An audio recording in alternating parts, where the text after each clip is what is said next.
2 days ganap at nasa worth 16,000 nga lahat ng mga pa-order ko dito mga mi sa 2 araw namin ng pagluluto. Inisa ko na lamang itong mga videos na to mga mi dahil alam nyo na sobrang late upload ko na talaga. Order ni Ma'am Zairi na worth 4,299 na large bundle itong niluluto namin ni Daddy. So, bale mga panghapon pala itong mga pa-order ko mga mi kaya naman napakatagal ko ngang magising o sinulit ko talaga yung tulog ko. Tapos si Daddy na nga rin pala yung nag-asikaso sa mga estudyante namin. Siya na yung nagluto ng mga almusal, pangbaon at siya na rin yung naghatid sundo. Sa 4,299 na order ni Ma'am Zairin, dalawa nga dito yung spaghetti, dalawang Shanghai, tapos isang bihon. Meron din palang order si Ma'am Mitch Mami na bundle naman na medium Shanghai, maha spaghetti at pansit at sinabay ko na nga yung pagluluto. Pareho lang kasi silang mga panghapon ang delivery mga mi at halos pareho lang din pala sila ng order na mayroong spaghetti, Shanghai at bihon. Sobrang laking tulong talaga ng pagbili ko ng malalaking kawali. Kagaya nito mga mi yung may mga sauce ng spaghetti dahil kasya na nga dyan yung dalawang large. O diba't dati hirap na hirap ako kapag ganitong marami yung mga pa-order ko na large mga mi dahil iisang halang yung kawali. Ewan ko ba bakit ngayon ko lang naisipan bumili ng kawali. Ito kasing si Daddy kapag bumibili ako ng kawali, laging sinasabi walang malagyan, walang mapagpwestuhan ng mga kawali dahil ang dami nang nakalagay. Kaya naman tuwing may binibili ako ay hindi ko na nga siya sinasama dahil kontrabido talaga yan. Kaya naman bumibili akong mag-isa. Anyways, ayan, malapit na kaming matapos sa mga pa-order namin mga mi ng unang araw. At ayan na nga yung order ni Ma'am Mitch at ni Ma'am Zairi. Na-deliver na nga yan nila ate at ni Kuya. Dalawa nga silang magkatulong dyan dahil medyo mabigat. Bundle 1,050 naman yung order ni Ma'am Chel mga mi kasama nga ang maha, puto at palabok. Ito talaga yung dating pinaka bestseller ko mga mi, yung 1K bundle. Pero ngayon ay nasa 1,050 na nga siya. O diba kaunti lang din naman yung dinagdag ko, 50 pesos lang. Sobrang nakakatuwa dahil yung mga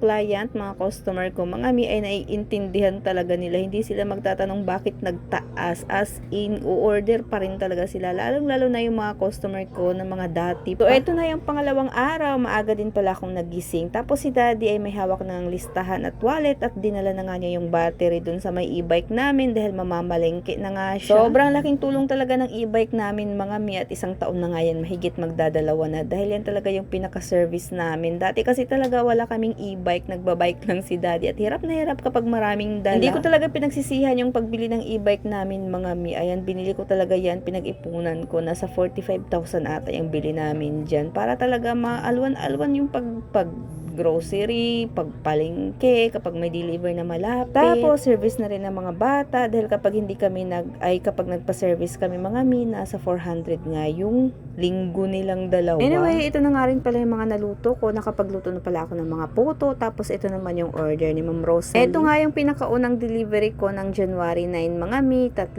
bilao na small. Ay di nga sa mga araw na yan, pero si ate nga ay walang pasok, kaya naman andito nga siya sa bahay. Tapos may extra akong puto na binili lang din ni Generous na kapitbahay namin. Ito naman yung order ni Ma'am Antoinette mga mi, ayan, medium na cordon bleu, large na puto at large na maha. Isang cordon bleu naman na small mga mi ay order nga ni Ma'am Samantha. Sobrang nakakatuwa kapag yung customer mo ay bumabalik talaga, kagaya nitong ni Ma'am Queen mga mi. Ito na nga yung pangatlong order niya sa akin. Kasama nga pala sa order niya ang pansit, puto salted egg, maha, tapos hilaw na cordon bleu at hilaw din na Shanghai. Opo, nagpapa-order ako ng hilaw na cordon bleu at Shanghai kapag mayroon akong nakastock at hindi mga naka-reserve. O, di ba't ang ingay ng aso ng kapitbahay?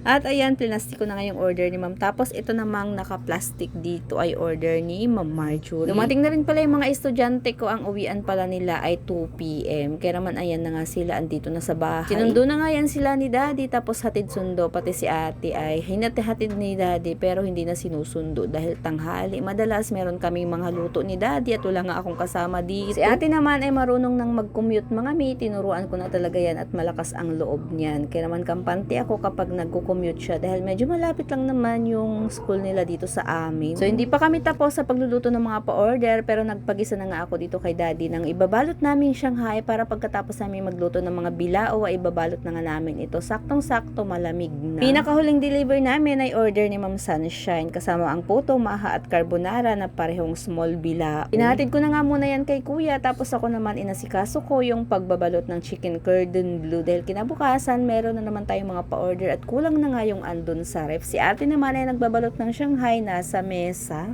kabilang mesa. Para bumilog talaga yung aking cordon bleu mga mi, ganyan nga yung ginagawa ko. Parang inaano ko siya, pinapagpag, ano bang tawag dyan, tapos binibilog-bilog ko para masiksik yung pinakakarne niya. After kong gumawa ng cordon bleu ay tinulungan ko naman si ating mag-Shanghai. Tapos pagkatapos si kuya pinalinis ko ng sahig. Tapos si daddy ay hindi pa rin tapos sa paghuhugas ng mga molder, mga kaldero. Ako naman ay naghiwa-hiwa na ng keso dahil kinabukasan maaga yung aking luto ng puto. Diba at alas 8 na kami ng gabi natapos. Part and share mga mi, yun lang muna. God bless.